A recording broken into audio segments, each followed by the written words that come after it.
આજે આપણે શ્રાવણમાં ખવાય સિંગદાણાના લાડુ બનાવવાના છે. સિંગદાણા અને ગોળના બનાવવાના છે. હવે આપણે એને શેકી કાઢીએ.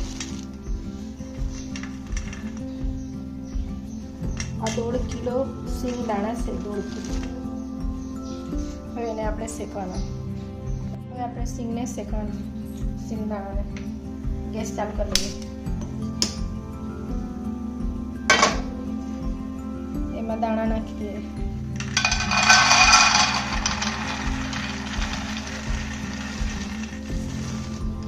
એને ધીમે તાપે શેકી લેવાનું.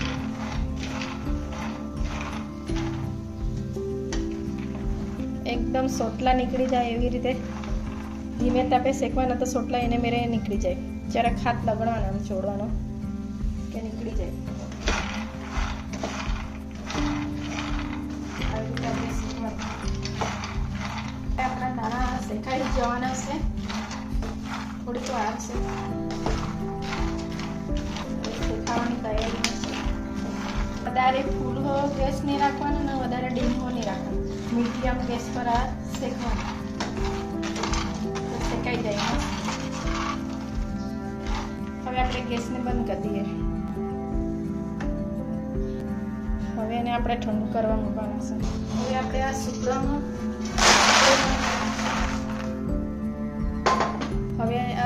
આપણે ઠંડુ કરવા મૂકવાનું. પછી એમાં સુપડામાં આપણે આના સોલટા કાઢી નાખીશું. ઉપરના સોલટા આજ થોડા ટાઈમ ઠંડા થાય ત્યારે આ બધું નીકળી જશે. આવી રીતે પાથરી દેવાનું. બધાને ઘરે આવું સુપડું કરે જ. ઠંડુ થઈ જાય પછી સોલટા કાઢવું આપણે. હવે આપણે એના સોલટા કાઢવાના. આવી રીતે કાઢી નાખવાના. સુપડીમાં આવી રીતે જ કરવાનું.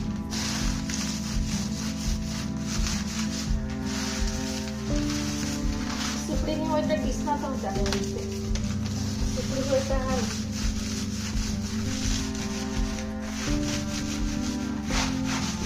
આવી રીતે મેં આ બધા સોલટા કાઢીને પછી બતાવો તમને. થોડા બાકી રહેલા હશે બધા જ જોવાની. હવે એને આપણે ફટકારી કાઢીએ.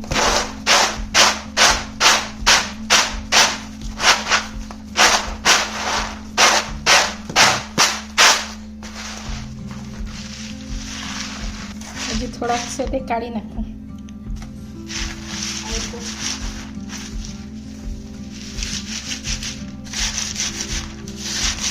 આટલા સોલટા નીકળી ગયા સિંગદાણામાંથી ને આટલા સિંગદાણા સોલટા કાઢીને આટલા થયા.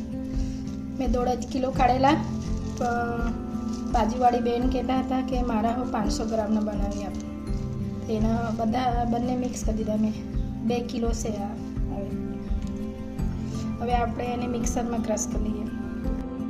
હવે આપણે મિક્સરમાં ક્રશ કરવા હવે લઈ લઈએ.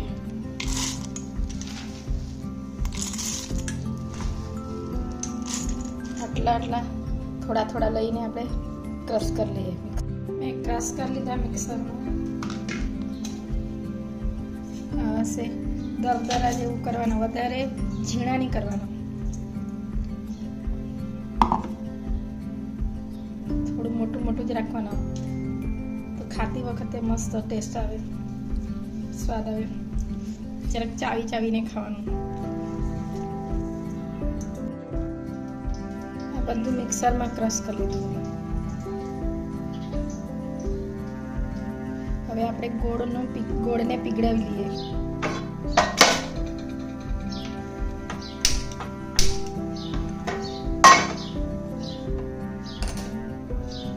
દેશી ઘી નાખીએ અડધી વાટકી.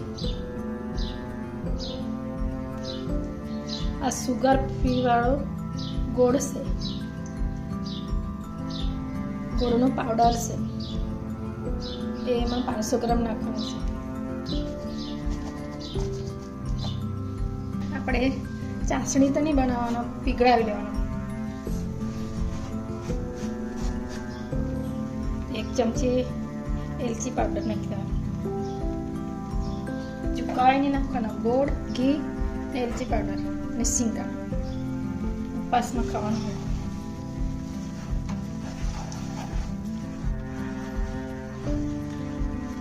ગોળ આપણા પીગળી ગયા. હવે એને આપણે ગેસને બંધ કરી દઈએ. પીગળાવાળા ગોળને સિંગદાણાને આપણે નાખીએ અને પછી મિક્સ કરી દેવાનું.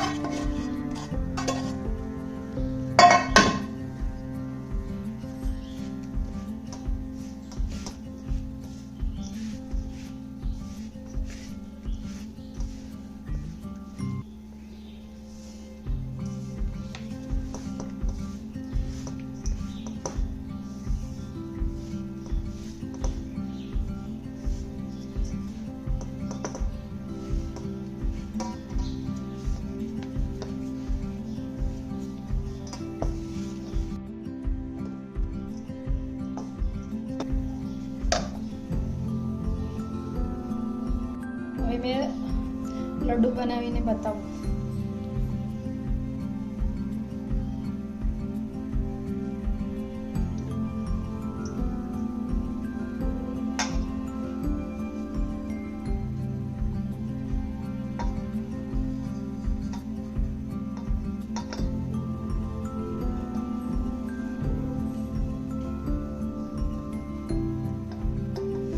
આવી રીતે બનાવું. આવી રીતે બધા લડ્ડુ બનાવીને બતાવવા. પછી તમને લડ્ડુ બનાવીને બતાવે. આ આપણા ઉપવાસના લાડુ બની ગયા. હવે આપણે આ બાજુવાળાને ભરીને આપીએ, થોડા સંગારીને. થોડા ઉપરથી પિસ્તા લગાડી દઈએ.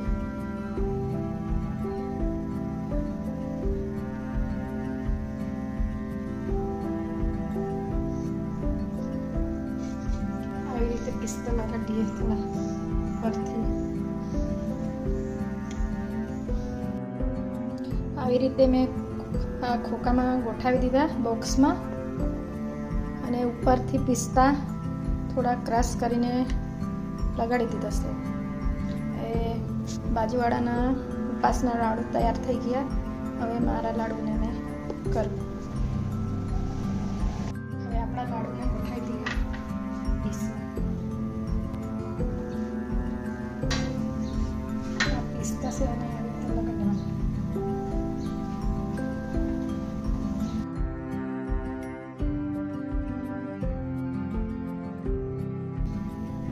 આવી રીતે ચોટી જાય પિસ્તા તો.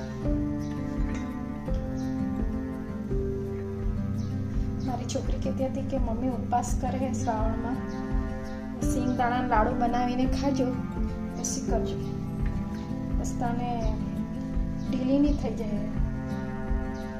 કે ઢીલી નહીં થઈ જાય, પછી લાડુ બનાવીને ખાજો ઉપવાસમાં. સવારે 10-10 વાગે એકાદ ખાઈ લેવાનું, એકાદ વાગે એકાદ ખાઈ લેવાનું, એટલે આપણને ઢીલું નહીં થઈ જવાય. આપણું લોહીને બધું બી ઓછું નહીં થઈ જાય. ગોળવાળા લાડુ છે ને, એટલે સુગર ફ્રીવાળા ગોળ. ઉપવાસ કરવાના તો કંઈ નહીં થાય. અને પ્રસાદમાં હો અપાયા અને ભગવાનને હો ચડાવાય, કેમકે એમાં મીઠું નહીં નાખેલું કે કંઈ નહીં. ગોળ ને ઘી ને સિંગદાણા. હવે આવી રીતે મેં બધું ગોઠવી દેવા, પછી તમને ગોઠવીને બતાવી દેવા. આ સિંગદાણા લાડુ ઉપવાસમાં ખવાય તે બની ગયા મારા. આપણા લાડુ બની ગયા, બહુ ટેસ્ટી છે. તમે હો ઉપવાસમાં શ્રાવણમાં 1 મહિના સુધી બનાવીને ખાઈ કરજો, બહુ ટેસ્ટી લાગે.